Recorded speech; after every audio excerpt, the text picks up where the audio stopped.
Ask Reddit by massive quid 7844. What's the most unethical life hack you know? Work correspondence hack. Anything that benefits you, put it in an email, letter, etc. so it can be memorialized when possible. Anything that is detrimental to you, make a call or discuss the issue face to face verbally, don't leave a paper trail. Always get it in writing, never put it in writing. If you want to lie, make a part of the lie something shameful. Everybody will believe you. Username checks out. This man is a professional. When you call in sick to work, call lying down as it makes you sound more congested. Bring up food poisoning around your boss. They will tell you about what they ate when they had food poisoning.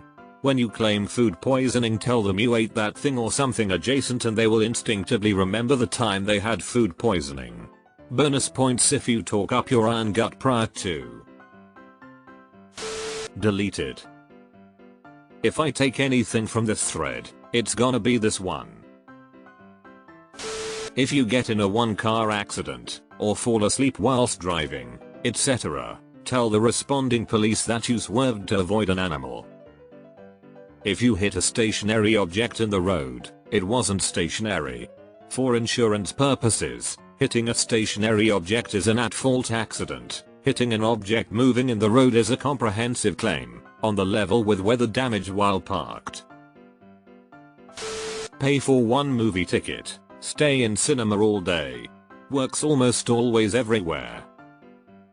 Works even better these days because the theaters can't even be bothered to hire anyone more than concessions.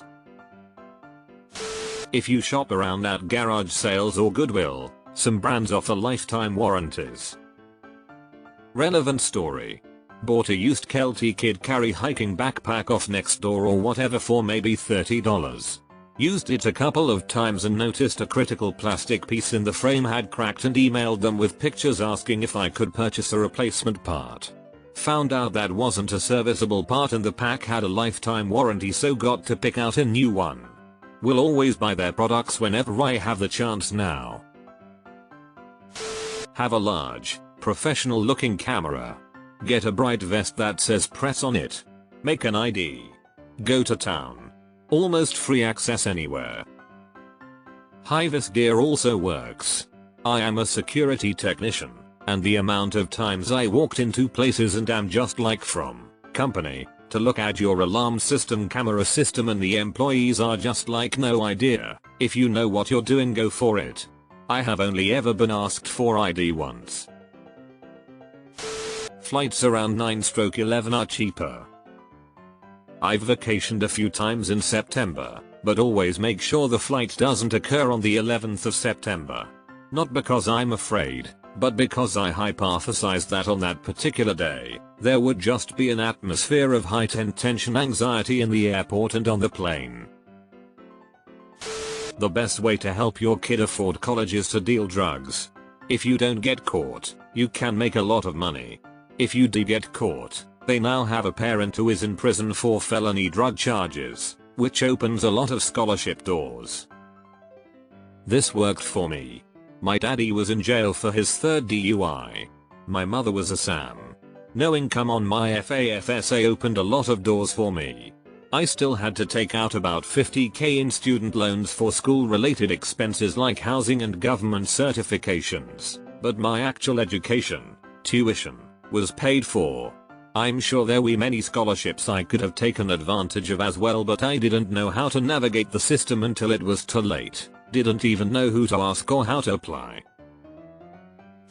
If you're looking for parking and you ended up somewhere where rows of cars got fined, just pull up, park your car, walk over to one of those cars, take the fine from their windscreen and put it on yours. Enjoy your day. You can also reuse your old fine for any parking spot. Just keep it in your car and use when needed.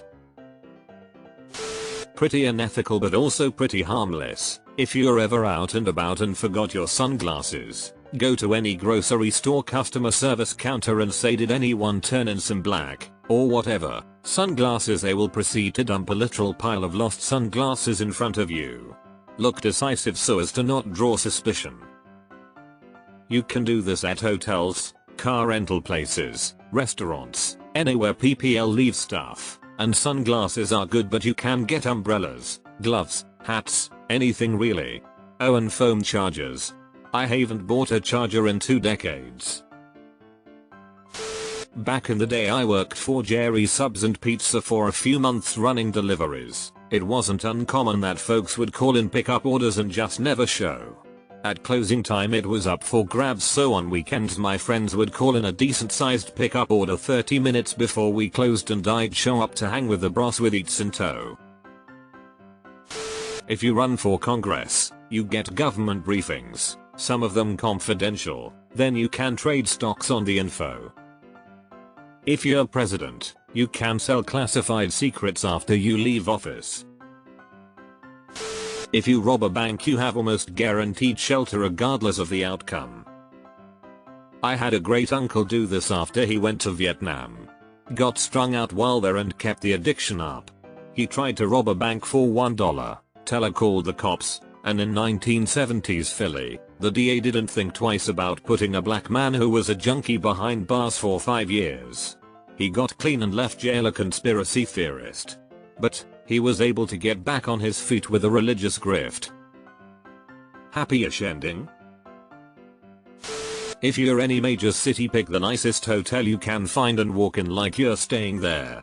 Use the bathrooms as they are often very nice and with little pressure to rush. My primary source is the Four Seasons bathroom in downtown SF. Top tier, has those tough paper towels that are so nice to use. For entry-level lower-level jobs, lie on your resume. Most places don't have the time to check that you're telling the truth. Put a friend's phone number down as an old boss, or bump up your degree, whatever you need to do. Just make sure you actually have the skills you claim to have. Edit. Agree with these comments that even if you don't have the skills you claim to have, be willing to learn them fast. That's actually exactly what I did when I first got into my industry, now that I think about it. They never suspected a thing, lol. That's my problem. I don't have any skills. You can get into most places by wearing a maintenance uniform, that is coveralls, a construction helmet plus vest, and carrying a toolbox or ladder. I would recommend a respirator and gloves. No more movie tickets needed. Friend of mine used to work for a public waterworks company. On weekends he would put on his uniform, dirty boots, high-vis vest, tool belt complete with tools hanging off it, and walk straight into rock concerts, football matches and stunt bike shows. One day he was up in the corporate boxes watching a rugby match and came face to face with his very surprised boss. They both just walked away and neither of them ever mentioned it. Punch your own reward punch cards. How have I never thought of this? Be reliable and honest enough that you get away with the occasional lie. I worked at a grocery store and saw the same 3 people show up all the time and steal stuff. The manager said there aren't even recordings for the cameras and they don't care if people steal. I started treating myself to lunch after that. Walmart, or at least the one I worked at, will keep a running total of everything they can prove you stole, even over several visits. When you hit serious crime levels, then they'll charge you for all of it at once. You can head over to our Unethical FEPRA tips and get thousands of them. Think someone is lying, hiding something, or generally knows more than they are letting on? Ask a question, look them in the eyes, and just sit there and listen.